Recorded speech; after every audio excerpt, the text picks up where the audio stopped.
This film has been made whilst the castle and museum are temporarily closed and we cannot get inside. To help you understand the building a little better, I'm going to show you around the castle keep, using a video recording which does get a little fuzzy at times when we're moving around. I hope this doesn't spoil your enjoyment. Enjoy! Hello, I'm Gemma and welcome to this virtual tour of Norwich Castle Keep. Now before we explore the keep itself, we need to discover why and how a castle was built here. In order to do this, we need to go back to the year 1066 and to a decisive battle that changed history forever, the Battle of Hastings. Do you know who the battle was between and who was the eventual victor? Any ideas? You would be correct if you said it was between William, Duke of Normandy, and Harold Godwinson, the Saxon King of England. This violent conflict was a bitter struggle over the English crown, and William was victorious.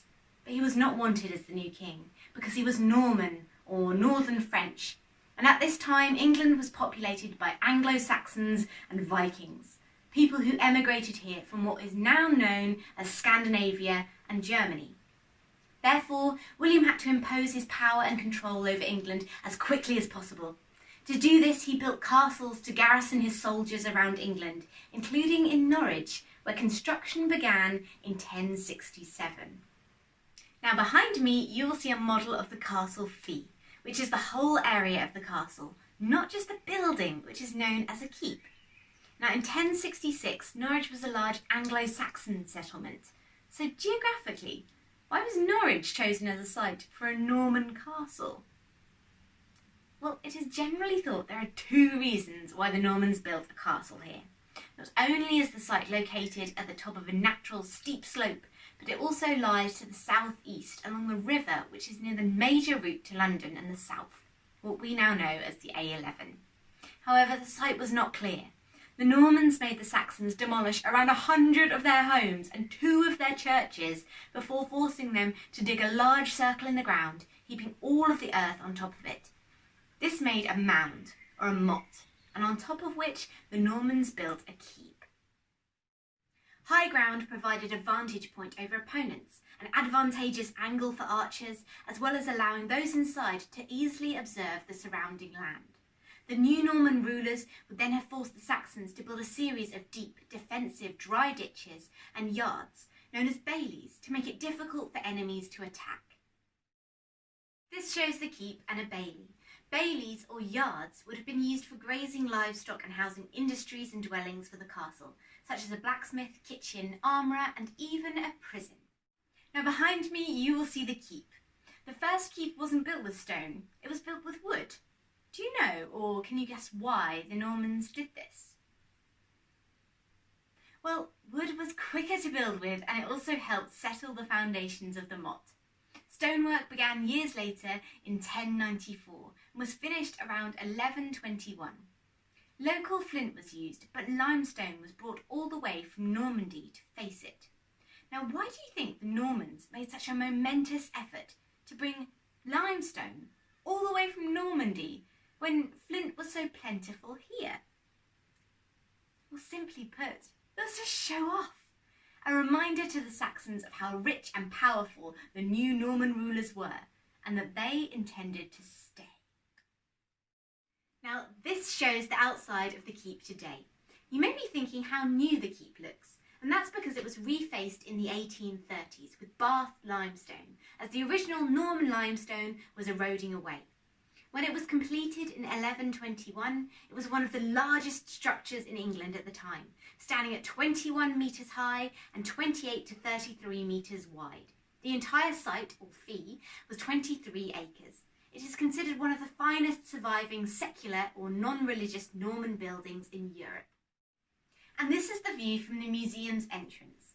Back in 1121, you would have entered through a large gateway near to what is now the Archant newspaper offices.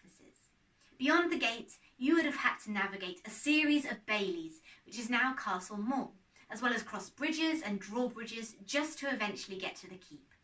This complex route was carefully designed for the sole purpose of defence. The Normans concentrated on making their castles extremely difficult to get inside, with many obstacles which anyone attempting to attack would have had to navigate. Now let's move inside into a tower called the Bygod Tower, which houses the keep's front door. The original staircase up to the front door would have been open to the air. The Bygod Tower was named after a powerful Norman family. This room was originally used for those waiting to see the king or his representative, known as his constable. It's been decorated how we think it would have looked, along with the entire interior of the keep. Lots of rich colours, cloth and decorations. This elaborate arch, known as the Bygod Arch, was designed to both impress and intimidate those in the waiting room. It is embellished with lots of classical carvings, such as the winged horse or Pegasus. Now, can you guess why the Normans chose this imagery? The Normans believed their empire was going to be as big as the Roman Empire, so they borrowed lots of powerful symbols and architectural features from the Romans. This carving shows a hunting scene. We think it was a reminder to the Saxons of the New Forest laws, that now only William was allowed to hunt in the forests of England. And this carving shows a knight kneeling. Now, what message do you think it might be telling those waiting in Bygod Tower?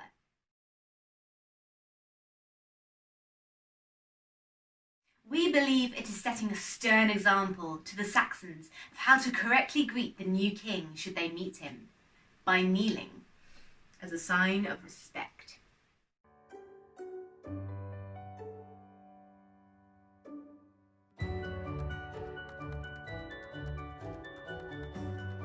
We now find ourselves on the original main floor of the keep.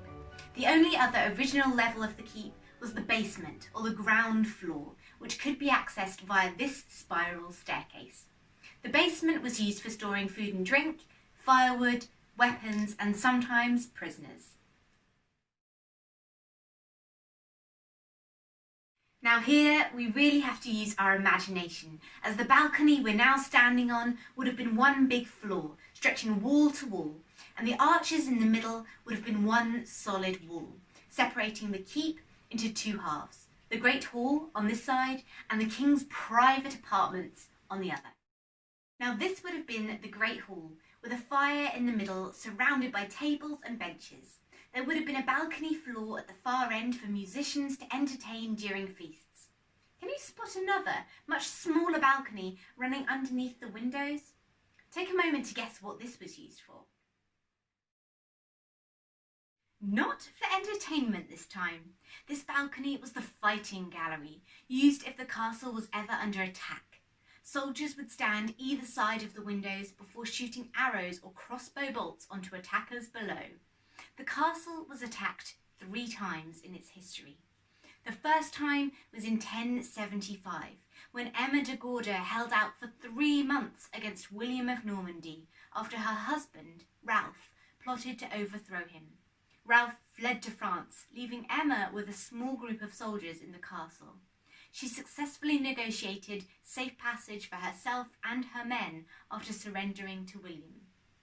The second time, in 1173, the rebellious Baron Hugh Bygod, supported by 800 Flemish mercenaries, took the castle from Henry II for his rebellious son, Henry. The rebellion failed and the castle was given back to the king the following year. The final siege came in 1216, when followers of Louis Dauphin of France took the castle from the hated King John. But Louis was sent back to France after John died, and John's son took the throne.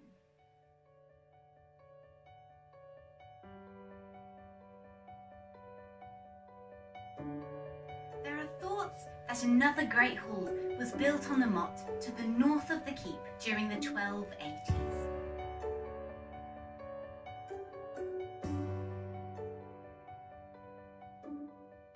Can you see below what the Normans first built in this corner? And then, by looking up, what they eventually used this corner for?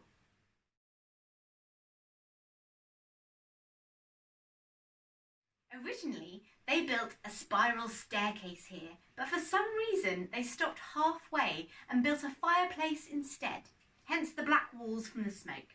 This may have been a small kitchen for the keep, but not the main kitchen, as that would have been in one of the baileys.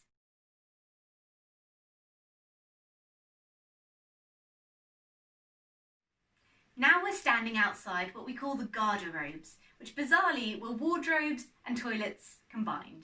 Now can you guess why the Normans kept their clothes in the same room as the toilet? It certainly wasn't due to lack of space in this enormous castle. The Normans realised that whenever they went to the toilet, cloth-eating moths that like to chew on clothes didn't follow them in there, and so they decided the safest place to hang their clothes was by the loo.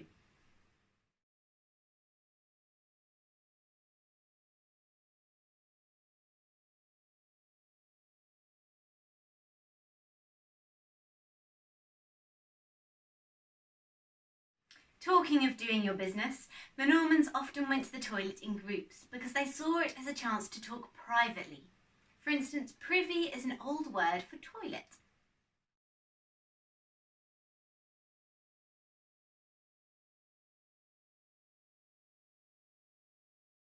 We've now walked through the garderobes where the Normans did their business.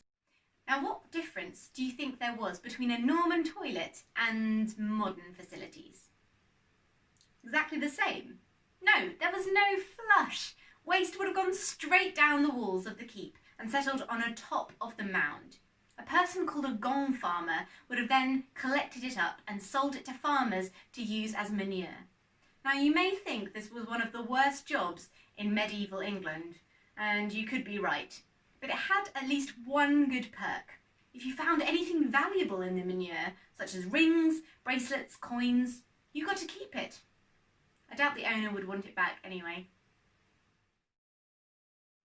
Now you may notice the camera has stopped on a carving of a flower within a circle.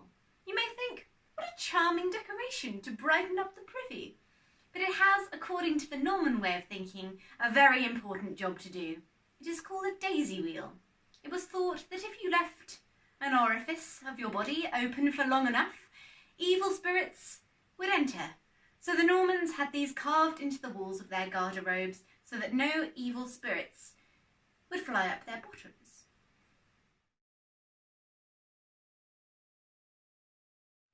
Now let's take a look in the other half of the keep, which was the king's private apartments.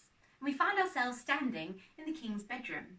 The filled-in archway you see was only ever for decoration. It was never a doorway. There was a window room in the corner for the king to see his subjects and to be seen from. There would have been another balcony floor jutting out just above, which would have been the Queen's own bedroom.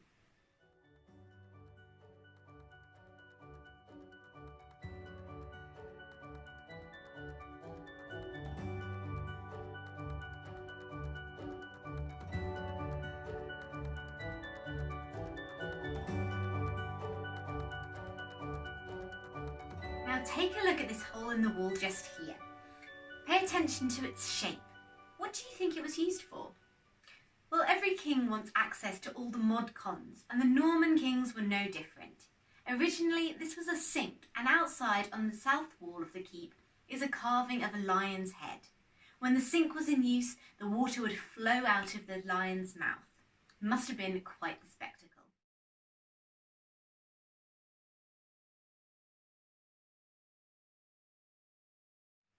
Now this space just here was a fireplace. The idea of having your fireplace in the sides of your building was another tip the Normans borrowed from none other than the Romans. It was a statement about how wealthy the Normans were, as by comparison the Saxons had their fires in the middle of their homes in order to maximise the heat and light.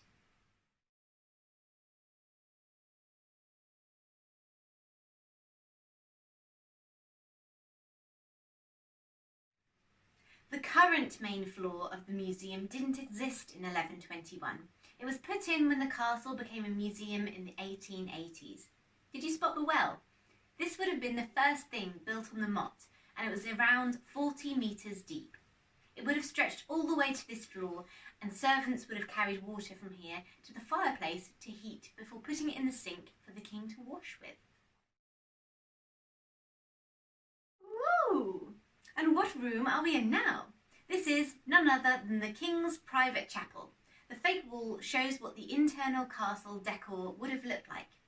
Whitewashed walls, painted images and patterns. Now this shows the chapel window and altar. The window faces southeast rather than directly east to the Holy Lands. Do you have any ideas why? Well, we're not entirely sure. There is one interpretation that the Normans wanted to remind the church of their presence, south in London, which is where their government was.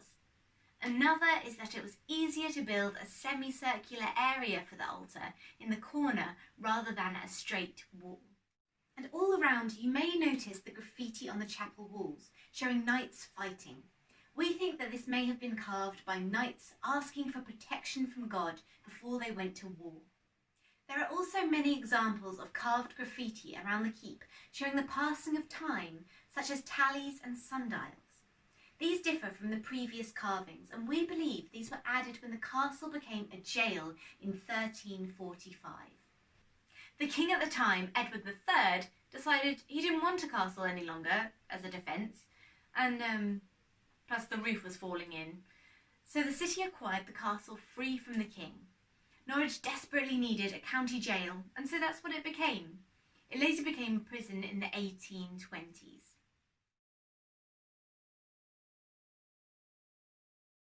Last question for bonus points. What is the difference between a jail and a prison? Any ideas?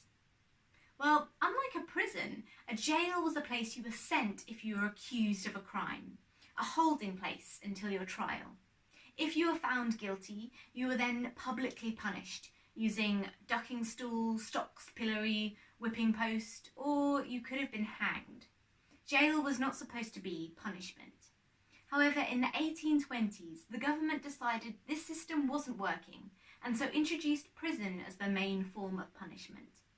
The castle then became a prison, and new prison cell blocks were built to the east and north of the keep. It then became a museum in the 1880s, which is when the current main floor of the keep was put in, along with those arches, the balcony and roof. The 19th century prison cell blocks are now our archaeology, art and natural history galleries. The keep is about to undergo a huge redevelopment to restore it to its former glory, reinstalling the main floor and all the original rooms we have talked about on this tour. Thank you so much for joining me. I hope you've enjoyed exploring the keep, and we look forward to seeing you at Norwich Castle very soon.